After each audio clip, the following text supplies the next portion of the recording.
ਕਿਸ਼ਤ 191ਵੀਂ। ਮਿਥੀ ਤਰੀਕ ਵਾਲੇ ਦਿਨ ਮੈਂ ਤੇ ਮੇਰਾ ਵਕੀਲ ਪੂਰੀ ਤਿਆਰੀ ਨਾਲ ਅਦਾਲਤ ਵਿੱਚ ਪੁੱਜ ਗਏ। ਦੂਜੀ ਧਿਰ ਵੱਲੋਂ ਫਿਰ ਵਕੀਲ ਦੀ ਜਗ੍ਹਾ ਮੁਨਸ਼ੀ ਹੀ ਆ ਹਾਜ਼ਰ ਹੋਇਆ ਸੀ ਤੇ ਉਸ ਨੇ ਅਗਲੀ ਤਾਰੀਖ ਦੀ ਮੰਗ ਕਰ ਦਿੱਤੀ। ਮੇਰੇ ਵਕੀਲ ਨੇ ਇਸ ਦਾ ਡਟਵਾਂ ਵਿਰੋਧ ਕੀਤਾ ਅਤੇ ਹੋਰ ਤਰੀਕ ਨਾ ਪਾਉਣ ਬਾਰੇ ਆਖਣ ਲੱਗ ਪਿਆ। ਜੱਜ ਵੀ ਇੱਕਦਮ ਸੋਚਾਂ ਵਿੱਚ ਪੈ ਗਈ ਸੀ। ਮੇਰੇ ਵਕੀਲ ਨੇ ਜੱਜ ਨੂੰ ਦੱਸਿਆ ਕਿ ਇਹ ਕੇਸ ਜਾਣ ਬੁੱਝ ਕੇ ਸਾਨੂੰ ਖਰਾਬ ਕਰਨ ਲਈ ਹੀ ਕੀਤਾ ਗਿਆ ਹੈ। ਕੇਸ ਵਿੱਚ ਬਿਲਕੁਲ ਵੀ ਸੱਚਾਈ ਨਹੀਂ ਹੈ, ਇਸ ਲਈ ਗਵਾਹੀ ਦਾ ਹੋਰ ਮੌਕਾ ਨਹੀਂ ਦਿੱਤਾ ਜਾਣਾ ਚਾਹੀਦਾ। ਜੱਜ ਕੁਝ ਦੇਰ ਤੱਕ ਸੋਚ ਵਿੱਚ ਪਈ ਰਹੀ ਤੇ ਅੰਤ ਉਸਨੇ ਆਖ ਦਿੱਤਾ, ਦੋਵੇਂ ਧਿਰਾਂ ਹੀ ਕੇਸ ਨੂੰ ਅੱਗੇ ਵਧਾਉਣ ਤੋਂ ਅਸਮਰੱਥ ਰਹੀਆਂ ਹਨ, ਇਸ ਲਈ ਦੋਵਾਂ ਧਿਰਾਂ ਨੂੰ 300 ਰੁਪਏ ਜੁਰਮਾਨਾ ਲਗਾਇਆ ਜਾਂਦਾ ਹੈ ਅਤੇ ਗਵਾਹੀਆਂ ਭੁਗਤਾਉਣ ਲਈ ਅਗਲੀ ਤਰੀਕ ਆਖਰੀ ਤਰੀਕ ਹੋਵੇਗੀ। ਹੁਕਮ ਸੁਣ ਕੇ ਅਸੀਂ ਜੱਜ ਦੇ ਕਮਰੇ ਵਿੱਚੋਂ ਬਾਹਰ ਆ ਗਏ। ਮੇਰੇ ਦਿਲ ਵਿੱਚ ਗੁੱਸੇ ਦਾ ਲਾਵਾ ਫੁੱਟ ਪਿਆ ਸੀ ਕਿ ਜਦ ਕਾਨੂੰਨੀ ਤੌਰ ਤੇ ਸਾਡੀ ਗਵਾਹੀਆਂ ਪੇਸ਼ ਕਰਨ ਦੀ ਵਾਰੀ ਆਈ ਹੀ ਨਹੀਂ ਹੈ ਤਾਂ ਅਸੀਂ ਆਪਣੇ ਗਵਾਹਾਂ ਨੂੰ ਅਦਾਲਤ ਵਿੱਚ ਲਿਆ ਕੇ ਪਰੇਸ਼ਾਨ ਕਿਉਂ ਕਰੀਏ। ਜਦ ਸਾਡੀ ਗਵਾਹੀ ਦੀ ਵਾਰੀ ਆਵੇਗੀ ਅਸੀਂ ਪੇਸ਼ ਕਰ ਦੇਵਾਂਗੇ। ਪਰ ਜੱਜ ਨੇ ਸਾਡੇ ਤੇ ਵੀ ਕੇਸ ਨੂੰ ਅੱਗੇ ਨਾ ਵਧਾਉਣ ਦਾ ਇਲਜ਼ਾਮ ਮੜ੍ਹ ਦਿੱਤਾ ਸੀ। ਅਜਿਹਾ ਕਿਉਂ? ਜਦ ਮੈਂ ਹਰ ਤਰੀਕ ਤੇ ਹਾਜ਼ਰ ਹੋ ਸਕਦਾ ਹਾਂ ਤਾਂ ਮੈਂ ਆਪਣੇ ਗਵਾਹਾਂ ਨੂੰ ਵੀ ਭੁਗਤਾ ਸਕਦਾ ਹਾਂ। ਅਸਲ ਵਿੱਚ ਦੋਸ਼ੀ ਤਾਂ ਦੂਜੀ ਧਿਰ ਸੀ, ਜਿਹੜੀ ਕਿ ਕਦੇ ਵੀ ਕਿਸੇ ਵੀ ਤਰੀਕ ਤੇ ਹਾਜ਼ਰ ਨਹੀਂ ਹੋਈ ਸੀ। ਉਹਨਾਂ ਦੀ ਵਾਰ-ਵਾਰ ਬੇਨਤੀ ਤੇ ਹੀ ਜੱਜ ਤਰੀਕ ਤੇ ਤਰੀਕ ਪਾਈ ਜਾ ਰਹੀ ਸੀ। ਬੇਸ਼ੱਕ ਇਹ ਰਕਮ ਬਹੁਤ ਨਿਗੂਣੀ ਸੀ, ਪਰ ਮੈਨੂੰ ਆਪਣੇ ਤੇ ਲੱਗੇ ਹੋਏ ਇਸ ਜੁਰਮਾਨੇ ਦਾ ਬੜਾ ਹੀ ਦੁੱਖ ਹੋ ਰਿਹਾ ਸੀ ਅਤੇ ਜੱਜ ਤੇ ਗੁੱਸਾ ਵੀ ਆ ਰਿਹਾ ਸੀ। ਮੇਰੇ ਮਨ ਨੂੰ ਲੱਗਣ ਲੱਗ ਪਿਆ ਸੀ ਕਿ ਵਾਕਿਆ ਹੀ ਜੱਜ ਬੜੀ ਅਹਿਮਕ ਹੈ, ਜਿਹੜਾ ਉਸ ਨੂੰ ਹਰ ਤਰੀਕ ਤੇ ਹਾਜ਼ਰ ਹੋਇਆ ਬੰਦਾ ਦਿਸਿਆ ਤੱਕ ਨਹੀਂ ਸੀ। ਉਸ ਨੇ ਮੈਨੂੰ ਵੀ ਦੂਜੀ ਧਿਰ ਦੇ ਬਰਾਬਰ ਦਾ ਹੀ ਦੋਸ਼ੀ ਕਰਾਰ ਦੇ ਦਿੱਤਾ ਸੀ। ਮੈਂ ਆਪਣਾ ਇਹ ਸਾਰਾ ਗੁੱਸਾ ਵਕੀਲ ਨਾਲ ਵੀ ਸਾਂਝਾ ਕੀਤਾ। ਕਿਸ਼ਤ 192ਵੀਂ। ਵਕੀਲ ਵੀ ਜੱਜ ਦੇ ਇਸ ਫੈਸਲੇ ਨਾਲ ਅਸਹਿਮਤ ਸੀ। ਫਿਰ ਮੈਨੂੰ ਹੌਸਲਾ ਦੇਣ ਦੀ ਖਾਤਰ ਆਖਣ ਲੱਗਾ, ਯਾਰ ਤੈਨੂੰ ਪਤਾ ਤਾਂ ਹੈ, ਵਿਰੋਧੀ ਧਿਰ ਦਾ ਵਕੀਲ ਬਾਰ ਐਸੋਸੀਏਸ਼ਨ ਦਾ ਪ੍ਰਮੁੱਖ ਅਹੁਦੇਦਾਰ ਆ। ਸ਼ਾਇਦ ਜੱਜ ਨੇ ਉਸ ਦੇ ਨਾਰਾਜ਼ ਹੋ ਜਾਣ ਦੇ ਡਰ ਕਰਕੇ ਹੀ ਦੋਵਾਂ ਧਿਰਾਂ ਨੂੰ ਜੁਰਮਾਨਾ ਠੋਕ ਦਿੱਤਾ। ਜੱਜ ਤਾਂ ਉਸ ਦੀ ਇਕੱਲੀ ਪਾਰਟੀ ਨੂੰ ਜੁਰਮਾਨਾ ਕਰਨਾ ਚਾਹੁੰਦੀ ਹੋਵੇਗੀ, ਪਰ ਉਸ ਨੂੰ ਆਪਣੇ ਵਿਰੁੱਧ ਹੋਈ ਹੜਤਾਲ ਚੇਤੇ ਆ ਗਈ ਹੋਣੀ ਆ। ਇਸੇ ਲਈ ਉਸ ਨੇ ਬਾਰ ਦੇ ਅਹੁਦੇਦਾਰ ਨੂੰ ਖੁਸ਼ ਰੱਖਣ ਲਈ ਆਪਾਂ ਨੂੰ ਵੀ ਬਰਾਬਰ ਦੇ ਭਾਗੀਦਾਰ ਬਣਾ ਕੇ ਜੁਰਮਾਨਾ ਠੋਕ ਦਿੱਤਾ। ਵਕੀਲ ਨੇ ਆਪਣੇ ਜਣੇ ਤਾਂ ਇਹ ਗੱਲ ਮੈਨੂੰ ਹੌਸਲਾ ਦੇਣ ਅਤੇ ਮੇਰਾ ਮਨ ਖਿਡਾਉਣ ਦੇ ਲਈ ਆਖੀ ਸੀ, ਪਰ ਮੈਂ ਆਪੇ ਆਪ ਵਿੱਚ ਨਹੀਂ ਰਿਹਾ ਸਾਂ। ਮੇਰੇ ਦਿਮਾਗ ਵਿੱਚ ਆਉਣ ਲੱਗ ਪਿਆ ਕਿ ਜੇ ਇਹ ਜੱਜ ਇਸੇ ਤਰ੍ਹਾਂ ਹੀ ਬਾਰ ਦੇ ਵੱਡੇ ਅਹੁਦੇਦਾਰ ਤੋਂ ਡਰ ਕੇ ਫੈਸਲੇ ਦਿੰਦੀ ਰਹੀ ਤਾਂ ਉਸ ਨੇ ਆਪਣੀ ਕੁਰਸੀ ਬਚਾਉਣ ਦੀ ਖਾਤਰ ਇੱਕ ਦਿਨ ਮੇਰੇ ਖਿਲਾਫ ਵੀ ਫੈਸਲਾ ਸੁਣਾ ਦੇਣਾ ਹੈ। ਜੇ ਵਿਰੋਧੀ ਧਿਰ, ਖਾਸ ਕਰਕੇ ਪੁਲਿਸ ਵਾਲਿਆਂ ਕੋਲ ਅਦਾਲਤ ਦੇ ਇਸ ਫੈਸਲੇ ਦੀ ਗਿੱਦੜ ਸਿੰਘੀ ਆ ਗਈ ਤਾਂ ਉਹਨਾਂ ਨੇ ਮੇਰਾ ਤਾਂ ਕੀ, ਸਾਡੇ ਸਾਰੇ ਪਰਿਵਾਰ ਦਾ ਹੀ ਜਿਉਣਾ ਦੁੱਭਰ ਕਰਕੇ ਰੱਖ ਦੇਣਾ ਹੈ। ਇਸ ਤਰ੍ਹਾਂ ਦੇ ਕਈ ਮਾਮਲੇ ਮੇਰੇ ਦਿਮਾਗ ਵਿੱਚ ਘੁੰਮ ਗਏ ਸਨ। ਮੈਂ ਸਟੇ ਵਾਲੇ ਕੇਸ ਨੂੰ ਸੈਸ਼ਨ ਜੱਜ ਦੀ ਅਦਾਲਤ ਵਿੱਚ ਚੁਣੌਤੀ ਦੇ ਕੇ ਵੇਖ ਚੁੱਕਾ ਸਾਂ ਕਿ ਉੱਥੇ ਇਹੋ ਜਿਹੇ ਕੇਸਾਂ ਦੀਆਂ ਬੜੀਆਂ ਹੀ ਲੰਮੀਆਂ ਤਰੀਕਾਂ ਪੈਂਦੀਆਂ ਹਨ। ਇਸ ਲਈ ਜੇ ਇਸ ਜੱਜ ਨੇ ਦਬਾਅ ਵਿੱਚ ਆ ਕੇ ਮੇਰੇ ਵਿਰੁੱਧ ਫੈਸਲਾ ਸੁਣਾ ਦਿੱਤਾ ਤਾਂ ਮੇਰਾ ਅਦਾਲਤਾਂ ਵਿੱਚ ਜਾਣ ਦਾ ਸਮਾਂ ਆਪੇ ਆਪ ਹੀ 4-5 ਸਾਲ ਤੋਂ ਵੱਧ ਕੇ 8-10 ਸਾਲ ਤੱਕ ਹੋ ਜਾਣਾ ਸੀ। ਮੈਨੂੰ ਅਦਾਲਤ ਦੁਆਰਾ ਕੀਤਾ ਹੋਇਆ ਇਹ 300 ਰੁਪਏ ਦਾ ਨਿਹੱਕਾ ਜੁਰਮਾਨਾ ਆਪਣੇ ਕੇਸ 'ਤੇ ਖਰਚ ਕੀਤੇ ਜਾ ਰਹੇ ਹੋਰ ਹਜ਼ਾਰਾਂ ਰੁਪਈਆਂ ਤੋਂ ਵੀ ਵੱਧ ਚੁਭਣ ਲੱਗ ਪਿਆ ਸੀ। ਘਰ ਆ ਕੇ ਮੈਂ ਸਭ ਨੂੰ ਇਹੀ ਦੱਸਿਆ ਕਿ ਦੂਜੀ ਧਿਰ ਦੇ ਵਾਰ-ਵਾਰ ਤਰੀਕਾ ਮੰਗਣ ਕਾਰਨ ਗੁਰਨੇਕ ਨੂੰ ਜੁਰਮਾਨਾ ਹੋ ਗਿਆ ਹੈ। ਮੈਂ ਆਪਣੇ ਆਪ ਨੂੰ ਜੁਰਮਾਨਾ ਹੋਣ ਦੀ ਗੱਲ ਕਿਸੇ ਨੂੰ ਦੱਸਣੀ ਤਾਂ ਦੂਰ, ਇਸ ਦੀ ਭਾਫ਼ ਵੀ ਨਹੀਂ ਸੀ ਨਿਕਲਣ ਦਿੱਤੀ। ਇੱਥੋਂ ਤੱਕ ਕਿ ਮੈਂ ਯਾਦਵਿੰਦਰ ਨੂੰ ਵੀ ਭਿਣਕ ਨਹੀਂ ਸੀ ਲੱਗਣ ਦਿੱਤੀ। ਸ਼ਾਇਦ ਇਹ ਮੇਰੀ ਗਲਤੀ ਹੀ ਸੀ ਕਿ ਜਿਸ ਬੰਦੇ ਨੇ ਮੇਰੇ ਕੇਸ ਦਾ ਇੱਕ ਸ਼ਬਦ ਆਪਣੇ ਹੱਥੀਂ ਲਿਖ ਕੇ ਇਸ ਮਾਮਲੇ ਨੂੰ ਸੰਜੀਵਨੀ ਬੂਟੀ ਦੇ ਕੇ ਜਿਉਂਦੀ ਹਾਲਤ ਵਿੱਚ ਕੀਤਾ ਸੀ, ਮੈਂ ਉਸ ਤੋਂ ਵੀ ਲੁਕੋ ਰੱਖ ਲਿਆ ਸੀ।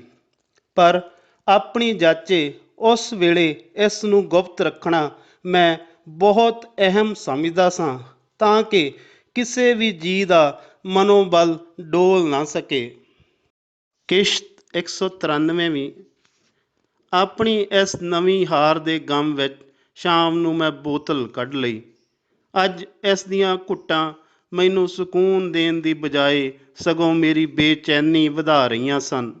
ਆਪਣਾ ਹੱਕ ਵਿੱਚ ਜਾ ਰਿਹਾ ਮੁਕੱਦਮਾ ਬਾਰ ਐਸੋਸੀਏਸ਼ਨ ਦੇ ਇੱਕ ਵੱਡੇ ਅਹੁਦੇਦਾਰ ਕਰਕੇ ਹੀ ਹਾਰ ਜਾਣ ਦਾ ਡਰ ਮੈਨੂੰ ਵੱਢ ਕੇ ਖਾਣ ਲੱਗ ਪਿਆ ਸੀ। 100 ਸਿਆਣਾ ਇੱਕੋ ਮੱਤ ਦਾ ਖਿਆਲ ਵੀ ਮੈਨੂੰ ਆਪਣੀ ਕੀਤੀ ਹੋਈ ਅਣਗਹਿਲੀ ਕਾਰਨ ਸੋਚਣ ਲਈ ਮਜਬੂਰ ਕਰ ਰਿਹਾ ਸੀ। ਮੈਨੂੰ ਹਰ ਇੱਕ ਹਮਦਰਦ ਬੰਦੇ ਨੇ ਇਹ ਹੀ ਸਲਾਹ ਦਿੱਤੀ ਸੀ ਕਿ ਤੂੰ ਆਪਣਾ ਬੱਸ ਵਾਲਾ ਕੇਸ ਅੱਗੇ ਵਧਾਈ ਚੱਲ, ਪਰ ਮੈਂ ਕਿਸੇ ਦਾ ਨੁਕਸਾਨ ਨਾ ਹੋ ਜਾਏ ਵਾਲੀ ਨੀਤੀ 'ਤੇ ਹੀ ਚੱਲਦਾ ਆ ਰਿਹਾ ਸਾਂ। ਅੱਜ ਮੈਨੂੰ ਆਪਣੀ ਇਸ ਨਰਮਗੋਸ਼ਾ ਨੀਤੀ 'ਤੇ ਬੜਾ ਹੀ ਗੁੱਸਾ ਆ ਰਿਹਾ ਸੀ। ਮੇਰੇ ਮਨ ਦੀ ਹਾਲਤ ਅਜਿਹੀ ਹੋ ਗਈ ਸੀ ਕਿ ਜੇ ਸੱਚ ਬੋਲਾਂ ਮਾਂ ਮਾਰੇ ਜੁੱਤਾ, ਝੂਠ ਕਹਾਂ ਪਿਓ ਆਖੇ ਕੁੱਤਾ। ਲਾਲ ਪਰੀ ਨੇ ਆਪਣਾ ਰੰਗ ਵਿਖਾਉਣਾ ਸ਼ੁਰੂ ਕਰ ਦਿੱਤਾ ਸੀ। ਮੈਂ ਆਪਣੇ ਸਾਰੇ ਕਾਗਜ਼ ਪੱਤਰ ਫਰੋਲ ਕੇ ਬੱਸ ਵਾਲੇ ਕੇਸ ਨਾਲ ਸੰਬੰਧਿਤ ਸਾਰੀਆਂ ਤਰੀਕਾਂ ਇੱਕ ਕਾਗਜ਼ ਉੱਤੇ ਲਿਖ ਲਈਆਂ। ਆਪਣੀ ਪੀਤੀ ਖਾਧੀ ਵਿੱਚ ਕੁਝ ਗਲਤ ਨਾ ਹੋ ਜਾਵੇ, ਇਸ ਬਾਬਤ ਵੀ 2 ਮਿੰਟ ਅੱਖਾਂ ਮੀਚ ਕੇ ਦੁਬਾਰਾ ਵੀ ਸੋਚ ਲਿਆ। ਜਦ ਮੈਨੂੰ ਮਹਿਸੂਸ ਹੋਣ ਲੱਗਾ ਕਿ ਸਿਆਣਿਆਂ ਦੇ ਆਖੇ ਲੱਗਣ ਵਿੱਚ ਮੈਂ ਬੜੀ ਹੀ ਦੇਰ ਕਰ ਦਿੱਤੀ ਹੈ ਅਤੇ ਹੁਣ ਜਰਾ ਕੁ ਕਾਹਲੀ ਕਰਕੇ ਇਸ ਦੇਰ ਦੀ ਪ੍ਰਤੀਪੂਰਤੀ ਕਰ ਲੈਣੀ ਚਾਹੀਦੀ ਹੈ, ਤਾਂ ਮੇਰੀਆਂ ਉਂਗਲਾਂ ਨੇ ਆਪਣੇ ਆਪ ਹੀ 181 ਨੰਬਰ ਡਾਇਲ ਕਰ ਦਿੱਤਾ। ਓਪਰੇਟਰ ਨੇ ਬੜੇ ਹੀ ਪਿਆਰ ਅਤੇ ਸਤਿਕਾਰ ਨਾਲ ਫੋਨ ਕਰਨ ਲਈ ਧੰਨਵਾਦ ਕੀਤਾ ਅਤੇ ਆਪਣੀ ਤਕਲੀਫ ਦੱਸਣ ਲਈ ਆਖਿਆ। ਮੈਂ ਦੋਵਾਂ ਪੁਲਿਸ ਵਾਲਿਆਂ ਦੁਆਰਾ ਮੇਰੇ ਮਕਾਨ ਅੱਗੇ ਸਰਕਾਰੀ ਬੱਸ ਖੜੀ ਕਰਨ ਦੀ ਸ਼ਿਕਾਇਤ ਬਾਰੇ ਸਭ ਕੁਝ ਦੱਸ ਦਿੱਤਾ।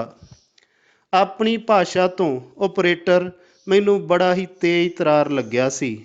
ਉਹ ਆਖਣ ਲੱਗਾ, ਤੁਸੀਂ SSP ਨੂੰ ਸ਼ਿਕਾਇਤ ਕਰਨੀ ਸੀ? ਮੈਂ ਦਲੀਲ ਨਾਲ ਆਖਿਆ, ਉਹ ਤਾਂ ਜੀ 7 ਮਹੀਨੇ ਪਹਿਲਾਂ ਹੀ ਕਰ ਦਿੱਤੀ ਸੀ, ਪਰ ਕੋਈ ਕਾਰਵਾਈ ਨਹੀਂ ਹੋਈ। ਉਸ ਨੇ ਨਵਾਂ ਪੱਤਾ ਸੁੱਟਿਆ, ਚਲੋ ਹੁਣ ਤਾਂ ਬੱਸ ਖੜਾਉਣੋਂ ਹਟ ਗਏ ਕਿ ਅਜੇ ਵੀ ਖੜਾਉਂਦੇ ਨੇ? ਨਹੀਂ ਜੀ, ਹੁਣ ਤਾਂ ਨਹੀਂ ਖੜਾਉਂਦੇ, ਹਟੇ ਵੀ ਸ਼ਿਕਾਇਤ ਕਰਨ ਤੋਂ ਬਾਅਦ ਨੇ, ਪਰ ਉਹਨਾਂ 'ਤੇ ਕੋਈ ਕਾਰਵਾਈ ਨਹੀਂ ਹੋਈ। ਮੈਂ ਗੱਲ ਸਪਸ਼ਟ ਕਰਦਿਆਂ ਆਖਿਆ ਸੀ। ਉਸ ਨੇ ਮੈਨੂੰ ਪ੍ਰਸ਼ਨ ਕੀਤਾ, ਹੁਣ ਜਦ ਬੱਸ ਤੁਹਾਡੇ ਬੂਹੇ ਅੱਗੇ ਖੜ੍ਹ ਹੀ ਨਹੀਂ ਰਹੀ ਤਾਂ ਫਿਰ ਅਸੀਂ ਕਿਸ ਚੀਜ਼ ਦੀ ਕਾਰਵਾਈ ਕਰੀਏ?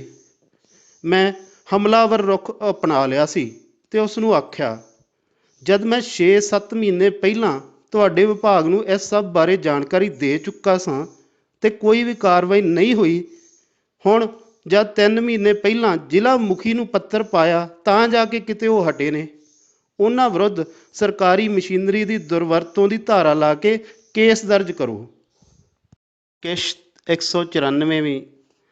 ਓਪਰੇਟਰ ਨੇ ਨਵੀਂ ਚਾਲ ਚੱਲਦਿਆਂ ਆਖਿਆ, 3 ਮਹੀਨੇ ਪਹਿਲਾਂ ਕੀਤੇ ਇਸ ਅਪਰਾਧ ਦਾ ਕੇਸ ਅਸੀਂ ਅੱਜ ਕਿਵੇਂ ਦਰਜ ਕਰ ਸਕਦੇ ਹਾਂ? ਮੈਂ ਨਸੀਹਤ ਦੇਣ ਦੇ ਅੰਦਾਜ਼ ਵਿੱਚ ਉਸ ਨੂੰ ਆਖਿਆ, ਸਰ, ਇਸ ਦਾ ਮਤਲਬ ਤਾਂ ਇਹ ਹੋਇਆ ਕਿ ਜੇ ਮੈਂ 3 ਮਹੀਨੇ ਪਹਿਲਾਂ ਕੋਈ ਕਤਲ ਕੀਤਾ ਹੋਵੇ ਤਾਂ ਉਸ ਦਾ ਮੁਕੱਦਮਾ ਹੁਣ ਮੇਰੇ 'ਤੇ ਦਰਜ ਨਹੀਂ ਹੋ ਸਕਦਾ। ਜੇ ਕੋਈ ਮੌਕੇ 'ਤੇ ਫੜਿਆ ਜਾਂਦਾ ਹੈ ਉਹੀ ਦੋਸ਼ੀ ਹੁੰਦਾ ਹੈ ਅਤੇ ਉਸ ਤੋਂ ਕੁਝ ਸਮਾਂ ਬਾਅਦ ਉਹ ਬਰੀ ਹੋ ਜਾਂਦਾ ਹੈ। ਇਹਦਾ ਕੀ ਸਬੂਤ ਹੈ ਕਿ ਉਹ ਤੁਹਾਡੇ ਦਰਵਾਜ਼ੇ ਅੱਗੇ ਬੱਸ ਖੜਾਉਂਦੇ ਸਨ? ਉਸ ਨੇ ਆਪਣੇ ਵੱਲੋਂ ਨਵਾਂ ਦਾਅ ਖੇਡਿਆ ਸੀ। ਮੈਂ ਆਖਿਆ, ਸਰ, ਮੈਂ ਸਾਰੀਆਂ ਤਸਵੀਰਾਂ ਪੁਲਿਸ ਮੁਖੀ ਨੂੰ ਭੇਜੀਆਂ ਹੋਈਆਂ ਨੇ ਅਤੇ ਮੇਰੇ ਕੋਲ ਉਹਨਾਂ ਦੀਆਂ ਵੀਡੀਓਜ਼ ਵੀ ਮੌਜੂਦ ਨੇ। ਜਦ ਤੁਸੀਂ ਆਖੋਗੇ ਮੈਂ ਪੇਸ਼ ਕਰ ਦੇਵਾਂਗਾ। ਮੈਂ ਪੂਰੇ ਵਿਸ਼ਵਾਸ ਨਾਲ ਆਖਿਆ ਸੀ। ਮੇਰੀਆਂ ਦਲੇਰੀ ਭਰੀਆਂ ਠੋਸ ਗੱਲਾਂ ਤੋਂ ਉਹ ਡੋਲ ਗਿਆ ਅਤੇ ਬਚਾਅ ਵਿੱਚ ਆਖਣ ਲੱਗਾ, ਸਰ, ਇਹ ਮਾਮਲਾ ਗੰਭੀਰ ਹੈ। ਮੈਂ ਇਸ ਬਾਰੇ ਆਪਣੇ ਉੱਚ ਅਧਿਕਾਰੀਆਂ ਨਾਲ ਗੱਲ ਕਰਨ ਤੋਂ ਬਾਅਦ ਹੀ ਕੁਝ ਆਖ ਸਕਦਾ ਹਾਂ। ਇਸ ਲਈ ਕਿਰਪਾ ਕਰਕੇ ਤੁਸੀਂ ਲਾਈਨ 'ਤੇ ਬਣੇ ਰਹੋ, ਮੈਂ ਗੱਲ ਕਰਦਾ ਹਾਂ। ਆਖ ਕੇ ਉਸ ਨੇ ਫੋਨ ਹੋਲਡ 'ਤੇ ਲਾ ਦਿੱਤਾ। 2-3 ਮਿੰਟ ਬਾਅਦ ਹੀ ਮੈਂ ਉਕਤਾ ਗਿਆ ਸਾਂ ਅਤੇ ਆਪਣੇ ਇੱਕ ਹੱਥ ਨਾਲ ਗਲਾਸੀ ਵਿੱਚ ਕਾਫੀ ਸਾਰੀ ਦਾਰੂ ਪਾ ਕੇ ਥੋੜ੍ਹਾ ਜਿਹਾ ਪਾਣੀ ਵੀ ਪਾ ਲਿਆ। ਕੁਝ ਕੁ ਪਲਾਂ ਬਾਅਦ ਮੈਂ ਇੱਕ ਅੱਧੀ ਘੁੱਟ ਭਰ ਲੈਂਦਾ ਸਾਂ ਅਤੇ ਫਿਰ ਦੂਸਰੇ ਪਾਸਿਓਂ ਆਉਣ ਵਾਲੀ ਆਵਾਜ਼ ਦੀ ਉਡੀਕ ਕਰਨ ਲੱਗ ਪੈਂਦਾ। 7-8 ਮਿੰਟ ਬਿਨਾਂ ਕੋਈ ਗੱਲ ਕੀਤੇ ਅਤੇ ਕਿਸੇ ਦੇ ਬੋਲਣ ਦੀ ਉਡੀਕ ਵਿੱਚ ਫੋਨ ਨੂੰ ਕੰਨ ਨਾਲ ਲਾਈ ਰੱਖਣਾ ਮੇਰੇ ਲਈ ਬੜਾ ਔਖਾ ਹੋਇਆ ਪਿਆ ਸੀ। ਮੇਰੀ ਭਰੀ ਹੋਈ ਗਲਾਸੀ ਥੱਲੇ ਲੱਗਣ ਹੀ ਵਾਲੀ ਸੀ ਕਿ ਓਪਰੇਟਰ ਦੀ ਆਵਾਜ਼ ਆਉਣੀ ਸ਼ੁਰੂ ਹੋ ਗਈ। ਉਸ ਨੇ ਮੈਨੂੰ ਸਾਫ਼ ਸ਼ਬਦਾਂ ਵਿੱਚ ਜਵਾਬ ਦੇ ਦਿੱਤਾ ਕਿ ਜਦ ਤੁਹਾਡੇ ਦਰਵਾਜ਼ੇ ਅੱਗੇ ਬੱਸ ਖੜ੍ਹ ਨਹੀਂ ਰਹੀ ਹੈ ਤਾਂ ਮਸਲਾ ਖਤਮ ਹੈ। ਉਸ ਦਾ ਜਵਾਬ ਸੁਣਦੇ ਹੀ ਮੈਨੂੰ ਦਾਰੂ ਦੇ ਨਸ਼ੇ ਦੇ ਨਾਲ ਨਾਲ ਗੁੱਸਾ ਵੀ ਚੜ੍ਹ ਗਿਆ ਸੀ। ਮੈਂ ਉਸ ਦੇ ਗਲ ਪੈ ਗਿਆ। ਯਾਰ, ਇਹਦਾ ਮਤਲਬ ਹੈ ਕਿ 3 ਮਹੀਨੇ ਪਹਿਲਾਂ ਕੀਤਾ ਅਪਰਾਧ ਨਹੀਂ ਹੈ। ਤੁਸੀਂ ਆਮ ਲੋਕਾਂ ਨੂੰ ਤਾਂ 10-10 ਸਾਲ ਪਹਿਲਾਂ ਕੀਤੀ ਹੋਈ ਚੋਰੀ ਦੇ ਕੇਸ ਵਿੱਚ ਲਿਆ ਕੇ ਵੀ ਪੁੱਠੇ ਟੰਗ ਲੈਂਦੇ ਹੋ। ਆਪਣੇ ਵਿਭਾਗ ਦੇ 2 ਮੁਲਾਜ਼ਮਾਂ ਨੂੰ ਬਚਾਉਣ ਦੀ ਖਾਤਰ ਆਖੀ ਜਾਂਦੇ ਹੋ ਕਿ ਹੁਣ ਤਾਂ ਉਹ ਤੁਹਾਡੇ ਦਰਵਾਜ਼ੇ ਅੱਗੇ ਬੱਸ ਖੜ੍ਹੀ ਨਹੀਂ ਕਰ ਰਹੇ ਹਨ। ਨਹੀਂ ਸਰ, ਮੇਰਾ ਮਤਲਬ ਇਹ ਨਹੀਂ ਹੈ। ਜਦ ਤੁਹਾਡਾ ਮਸਲਾ ਖਤਮ ਹੋ ਗਿਆ ਅਤੇ ਬੱਸ ਤੁਹਾਡੇ ਬੂਹੇ ਅੱਗੋਂ ਖੜ੍ਹਨੋਂ ਬੰਦ ਹੋ ਗਈ ਹੈ ਤਾਂ ਹੁਣ ਤੁਹਾਨੂੰ ਕੀ ਸਮੱਸਿਆ ਹੈ? ਉਹ ਬਚਾਅ ਦੀ ਮੁਦਰਾ ਵਿੱਚ ਆ ਕੇ ਆਖਣ ਲੱਗਾ ਸੀ। ਕਿਸ਼ਤ 195ਵੀਂ। ਮੈਂ ਪੂਰੇ ਗੁੱਸੇ ਵਿੱਚ ਆ ਕੇ ਆਖਿਆ, ਸਮੱਸਿਆ ਹੈ, ਬੜੀ ਵੱਡੀ ਸਮੱਸਿਆ ਹੈ ਕਿ ਸਰਕਾਰੀ ਬੱਸ ਨੂੰ ਨਿੱਜੀ ਤੌਰ 'ਤੇ ਅਤੇ ਮੈਨੂੰ ਤੰਗ ਪਰੇਸ਼ਾਨ ਕਰਨ ਵਾਲਿਆਂ ਵਿਰੁੱਧ ਤੁਹਾਡਾ ਵਿਭਾਗ ਕਾਰਵਾਈ ਨਹੀਂ ਕਰ ਰਿਹਾ ਹੈ। ਜਦ ਮੈਂ 6-7 ਮਹੀਨੇ ਪਹਿਲਾਂ ਸ਼ਿਕਾਇਤ ਕੀਤੀ ਸੀ ਤਾਂ ਉਸ 'ਤੇ ਵੀ ਕੋਈ ਕਾਰਵਾਈ ਨਹੀਂ ਕੀਤੀ ਗਈ ਸੀ ਅਤੇ ਤੁਸੀਂ, ਭਾਵ ਤੁਹਾਡਾ ਮਹਿਕਮਾ, ਹੁਣ ਵੀ ਮੁੱਕਰ ਰਿਹਾ ਹੈ। ਕੱਲ੍ਹ ਨੂੰ ਉਹ ਮੇਰਾ ਕਤਲ ਕਰ ਦੇਣਗੇ ਅਤੇ ਤੁਸੀਂ 3 ਮਹੀਨੇ ਤੱਕ ਸੁੱਤੇ ਰਹੋਗੇ ਅਤੇ ਫਿਰ ਆਖੋਗੇ ਕਿ ਹੁਣ ਤਾਂ ਨਹੀਂ ਕਤਲ ਕਰ ਰਿਹਾ ਹੈ। ਇਹਦਾ ਮਤਲਬ ਦੇਸ਼ ਵਿੱਚ 2 ਕਾਨੂੰਨ ਹੋ ਗਏ, ਪੁਲਿਸ ਵਾਲਿਆਂ ਲਈ ਵੱਖਰਾ ਅਤੇ ਆਮ ਲੋਕਾਂ ਲਈ ਹੋਰ। ਉਹ ਬੋਲਿਆ, ਨਹੀਂ ਸਰ, ਜਦ SSP ਸਾਹਿਬ ਨੇ ਤੁਹਾਡੀ ਸਮੱਸਿਆ ਹੱਲ ਕਰ ਦਿੱਤੀ ਹੈ ਤਾਂ ਫਿਰ ਤੁਹਾਡਾ ਸਾਨੂੰ ਸ਼ਿਕਾਇਤ ਕਰਨਾ ਬਣਦਾ ਹੀ ਨਹੀਂ ਸੀ। ਉਹ ਆਪਣਾ ਬਚਾਅ ਕਰਨ ਦੇ ਹਿਸਾਬ ਨਾਲ ਆਖ ਰਿਹਾ ਸੀ ਕਿ ਕਿਤੇ ਉਸ ਦੇ ਹੱਥੋਂ ਉਸ ਦੇ ਆਪਣੇ ਮਹਿਕਮੇ ਵਾਲੇ ਭਾਈਜਾਨ ਦਾ ਕੋਈ ਨੁਕਸਾਨ ਨਾ ਹੋ ਜਾਵੇ। ਮੈਂ ਉਸ ਨੂੰ ਬਿਨਾਂ ਵੇਖੇ ਉਸ ਦੇ ਮਨ ਦੀ ਹਾਲਤ ਨੂੰ ਮਹਿਸੂਸ ਕਰ ਰਿਹਾ ਸਾਂ ਕਿ ਸਹੁਰਿਆ, ਤੇਰਾ ਨਾਂ ਤਾਂ ਆਉਂਦਾ ਹੈ ਪਰ ਲੈਣਾ ਨਹੀਂ। ਉਸ ਦੀ ਬਚਾਅ ਵਾਲੀ ਸਥਿਤੀ ਨੂੰ ਭਾਂਪਦਿਆਂ ਮੈਂ ਉਸ ਨੂੰ ਫਿਰ ਪੈ ਨਿਕਲਿਆ। ਤੁਸੀਂ ਸਿੱਧੇ ਸ਼ਬਦਾਂ ਵਿੱਚ ਹੀ ਆਖਦੇ ਹੋ ਕਿ ਅਸੀਂ ਆਪਣੇ ਵਿਭਾਗ ਦੇ ਕਰਮਚਾਰੀਆਂ ਵਿਰੁੱਧ ਸ਼ਿਕਾਇਤ ਦਰਜ ਨਹੀਂ ਕਰ ਸਕਦੇ। ਗੱਲ ਮੁੱਕੀ। ਐਵੇਂ ਲੋਕਾਂ ਨੂੰ ਕਿਉਂ ਮੂਰਖ ਬਣਾਈ ਜਾਂਦੇ ਹੋ ਕਿ 181 ਨੰਬਰ 'ਤੇ ਤੁਹਾਡੀ ਹਰ ਸਮੱਸਿਆ ਦਾ ਹੱਲ ਹੋਵੇਗਾ। ਤੁਸੀਂ ਇਹ ਵੀ ਆਖ ਦਿਆ ਕਰੋ ਕਿ ਇੱਥੇ ਕਤਲ ਤੱਕ ਕਰ ਚੁੱਕੇ ਪੁਲਿਸੀਆਂ ਵਿਰੁੱਧ ਸ਼ਿਕਾਇਤ ਦਰਜ ਨਹੀਂ ਹੋਵੇਗੀ। ਘੱਟੋ ਘੱਟ ਤੁਹਾਡੇ ਮਹਿਕਮੇ ਦੇ ਮੁਲਾਜ਼ਮਾਂ ਦਾ ਵਿਸ਼ਵਾਸ ਹੀ ਇਸ ਹੈਲਪਲਾਈਨ 'ਤੇ ਤਾਂ ਬਣਿਆ ਰਹੇ। ਆਮ ਲੋਕ ਤਾਂ ਜਾਣ ਢੱਠੇ ਖੂਹ ਵਿੱਚ। ਮੈਂ ਬੋਲਦਿਆਂ ਇੰਨਾ ਜ਼ਿਆਦਾ ਹਮਲਾਵਰ ਹੋ ਗਿਆ ਸਾਂ ਕਿ ਓਪਰੇਟਰ ਨੂੰ ਕੋਈ ਗੱਲ ਔਹੜ ਨਹੀਂ ਸੀ ਰਹੀ। ਉਹ ਬੋਲਿਆ, ਸਰ, ਇਹ ਹੈਲਪਲਾਈਨ ਤੁਹਾਡੀ ਸਹੂਲਤ ਲਈ ਹੈ। ਅਸੀਂ ਤੁਹਾਡੀ ਹਰ ਸਮੱਸਿਆ ਦੇ ਹੱਲ ਲਈ ਬੈਠੇ ਹਾਂ। ਮੇਰਾ ਕਹਿਣ ਦਾ ਮਤਲਬ ਸੀ ਕਿ ਜਦ ਹੁਣ ਪੁਲਿਸ ਬਸ ਤੁਹਾਡੇ ਦਰਵਾਜ਼ੇ ਵਿੱਚ ਖੜ੍ਹਨੋਂ ਹਟ ਗਈ ਹੈ ਤਾਂ ਤੁਸੀਂ ਆਰਾਮ ਨਾਲ ਸੋਵੋ। ਉਹ ਤੁਹਾਨੂੰ ਕੁਝ ਵੀ ਨਹੀਂ ਆਖਣਗੇ। ਉਹ ਬੜੇ ਪਿਆਰ ਨਾਲ ਬੋਲਿਆ ਕਿ ਜਿਵੇਂ ਮੈਂ ਉਸ ਦੀ ਗੱਲ ਉਦੋਂ ਹੀ ਮੰਨ ਜਾਵਾਂਗਾ। ਮੈਂ ਨਵਾਂ ਪੱਤਾ ਸੁੱਟਿਆ। ਠੀਕ ਹੈ ਸਰ, ਤੁਸੀਂ ਮੈਨੂੰ ਆਪਣੇ ਤੌਰ 'ਤੇ ਲਿਖਤੀ ਰੂਪ ਵਿੱਚ ਭੇਜ ਦੇਵੋ ਕਿ ਉਹ ਮੈਨੂੰ ਅਤੇ ਮੇਰੇ ਪਰਿਵਾਰ ਦੇ ਕਿਸੇ ਵੀ ਜੀਅ ਨੂੰ ਜਾਨੀ ਜਾਂ ਮਾਲੀ ਨੁਕਸਾਨ ਨਹੀਂ ਪਹੁੰਚਾਉਣਗੇ। ਅਤੇ ਜੇ ਅਜਿਹਾ ਹੁੰਦਾ ਤਾਂ ਪੁਲਿਸ ਮਹਿਕਮਾ ਇਸ ਲਈ ਪੂਰਨ ਰੂਪ ਵਿੱਚ ਜ਼ਿੰਮੇਵਾਰ ਹੋਵੇਗਾ। ਤੁਹਾਡੀ ਇਹ ਲਿਖਤ ਮਿਲਦੇ ਸਾਰ ਹੀ ਮੈਂ ਆਪਣੀਆਂ ਸਾਰੀਆਂ ਸ਼ਿਕਾਇਤਾਂ ਵਾਪਸ ਲੈ ਲਵਾਂਗਾ। ਉਹ ਬੋਲਿਆ, ਸਰ, ਤੁਸੀਂ ਪੜ੍ਹੇ ਲਿਖੇ ਹੋ, ਸਿਆਣੇ ਹੋ। ਅਸੀਂ ਇਸ ਤਰ੍ਹਾਂ ਦੀ ਲਿਖਤੀ ਜ਼ਿੰਮੇਵਾਰੀ ਕਿੰਝ ਲੈ ਸਕਦੇ ਹਾਂ? ਕੱਲ੍ਹ ਨੂੰ ਉਹ ਤੁਹਾਨੂੰ ਕੋਈ ਨੁਕਸਾਨ ਪਹੁੰਚਾ ਜਾਣ ਤਾਂ ਤੁਸੀਂ ਸਾਨੂੰ ਫੜਨ ਨੂੰ ਭੱਜੋਗੇ। ਉਹ ਪੂਰੀ ਤਰ੍ਹਾਂ ਆਪਣਾ ਬਚਾਅ ਕਰਨ ਲੱਗ ਪਿਆ ਸੀ। ਕਿਸ਼ਤ 196ਵੀਂ। ਜਦ ਮੈਨੂੰ ਲੱਗਾ ਕਿ ਆਪਰੇਟਰ ਥੋੜ੍ਹਾ ਜਿਹਾ ਝਿਪ ਗਿਆ ਹੈ ਤਾਂ ਮੈਂ ਉਸ ਨੂੰ ਆਖਿਆ, ਸਰ, ਜਦ ਤੁਸੀਂ ਆਪਣੇ ਮਹਿਕਮੇ ਦੇ ਕਰਮਚਾਰੀਆਂ ਦੀ ਜ਼ਿੰਮੇਵਾਰੀ ਨਹੀਂ ਚੁੱਕ ਸਕਦੇ ਤਾਂ ਮੈਂ ਉਹਨਾਂ 'ਤੇ ਕਿਵੇਂ ਯਕੀਨ ਕਰਾਂ ਕਿ ਉਹ ਭਵਿੱਖ ਵਿੱਚ ਮੈਨੂੰ ਨੁਕਸਾਨ ਨਹੀਂ ਪਹੁੰਚਾਉਣਗੇ। ਜਦ ਮੇਰੀ ਸ਼ਿਕਾਇਤ ਕਾਰਨ ਉਹਨਾਂ ਦੀ ਬੱਸ ਉੱਥੇ ਖੜ੍ਹਨੋਂ ਹਟ ਗਈ ਹੈ ਤਾਂ ਉਹਨਾਂ ਦੇ ਭਾਅ ਦਾ ਤਾਂ ਮੈਂ ਉਹਨਾਂ ਦਾ ਪੱਕਾ ਦੁਸ਼ਮਣ ਹਾਂ। ਜੇ ਇਸ ਕੇਸ ਵਿੱਚ ਉਹਨਾਂ 'ਤੇ ਕੋਈ ਕਾਰਵਾਈ ਨਾ ਹੋਈ ਤਾਂ ਬਦਲਾਖੋਰੀ ਵਜੋਂ ਉਹ ਹੋਰ ਵੱਡਾ ਅਪਰਾਧ ਕਰਨਗੇ। ਇਸ ਲਈ ਤੁਸੀਂ ਮੇਰੀ ਸ਼ਿਕਾਇਤ ਦਰਜ ਕਰੋ। ਮੈਂ ਉਸ ਨੂੰ ਪਹਿਲੀ ਗੱਲ ਸਮਝਾਉਣ ਵਾਂਗ ਅਤੇ ਪਿਛਲੀ ਹੁਕਮ ਦੇਣ ਵਾਂਗ ਆਖੀ ਸੀ। ਮੇਰੀਆਂ ਸੱਚੀਆਂ ਗੱਲਾਂ ਤੋਂ ਆਪਰੇਟਰ ਜਰਕ ਗਿਆ ਸੀ ਅਤੇ ਉਹ ਆਪਣੀ ਮਹਿਕਮਾਨਾ ਭਾਸ਼ਾ ਵਿੱਚ ਬੋਲਣ ਲੱਗ ਪਿਆ।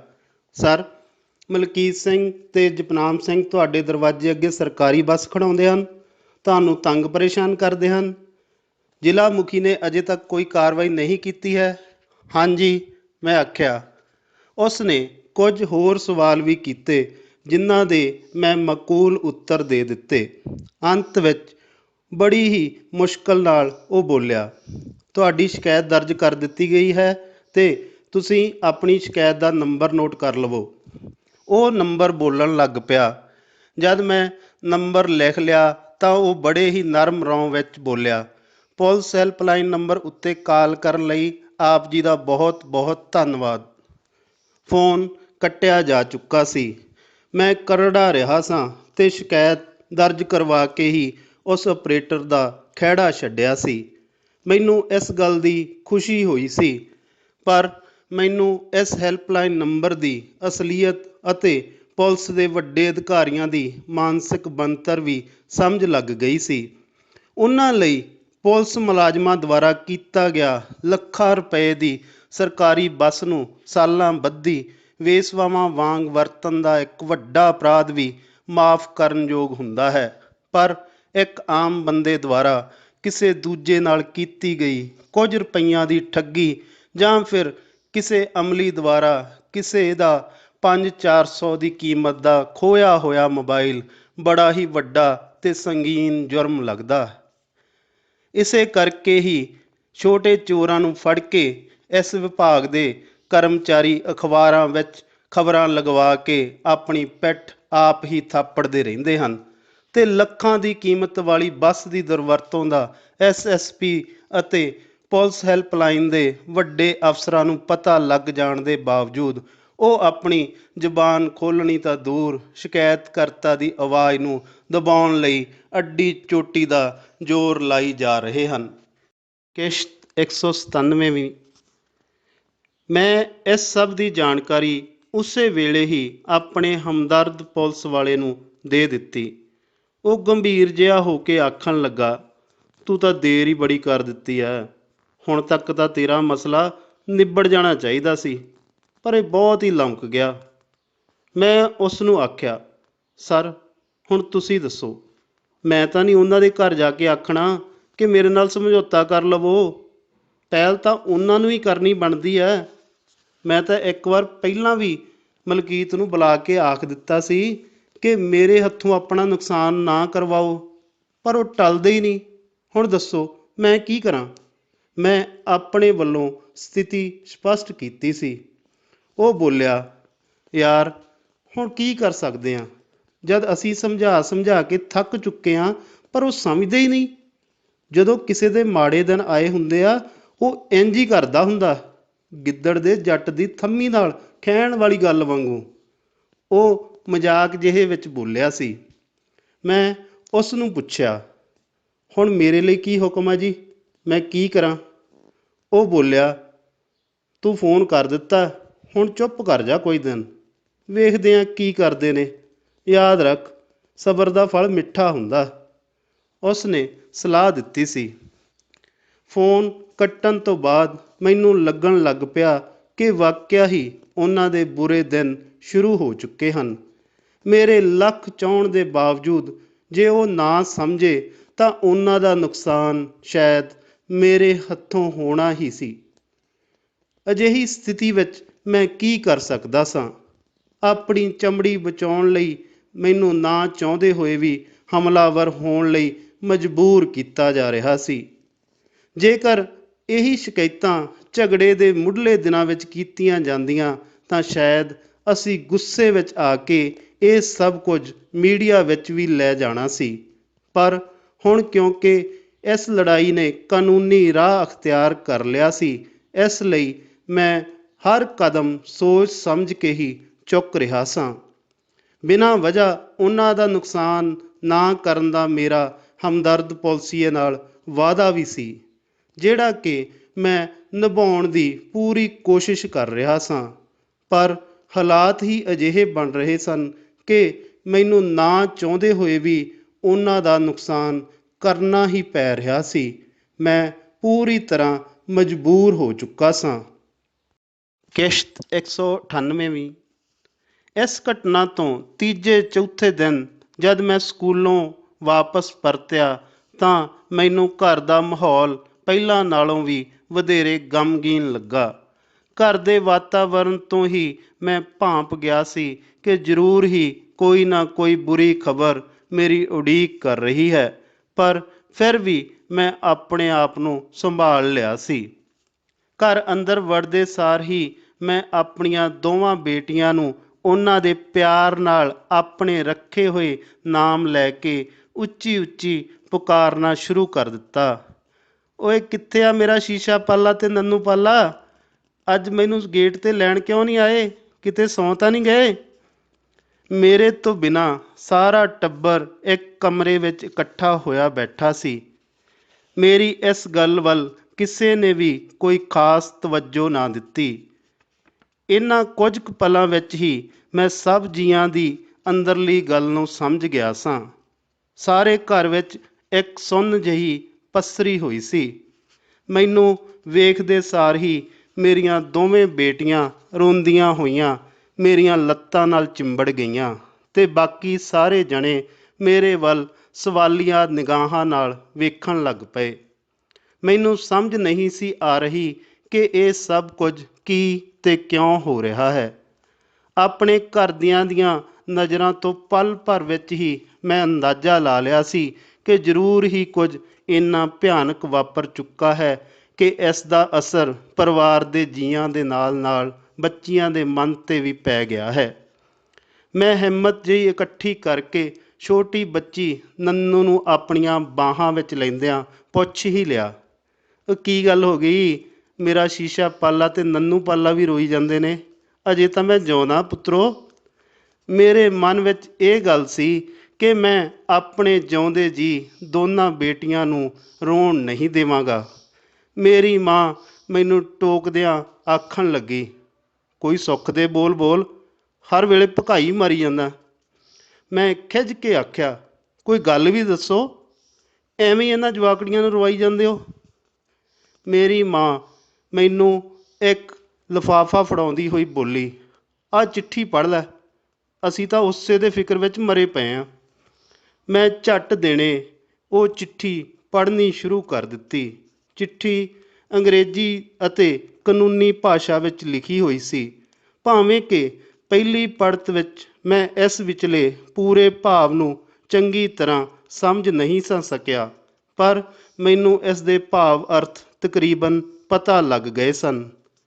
ਇਹ ਚਿੱਠੀ ਮਨੁੱਖੀ ਅਧਿਕਾਰ ਕਮਿਸ਼ਨ ਵੱਲੋਂ ਪਾਈ ਗਈ ਸੀ। ਇਸ ਚਿੱਠੀ ਦਾ ਮੁੱਖ ਮਕਸਦ ਮੈਨੂੰ ਕੇਵਲ ਇੰਨੀ ਸੂਚਨਾ ਦੇਣੀ ਹੀ ਸੀ ਕਿ ਮੇਰੇ ਦੁਆਰਾ ਕੀਤਾ ਗਿਆ ਕੇਸ ਐਸਐਸਪੀ ਦੀ ਰਿਪੋਰਟ ਕਾਰਨ ਝੂਠਾ ਪਾਇਆ ਗਿਆ ਹੈ। ਇਸ ਲਈ ਇਸ ਕੇਸ ਨੂੰ ਖਾਰਜ ਕਰ ਦਿੱਤਾ ਗਿਆ ਹੈ।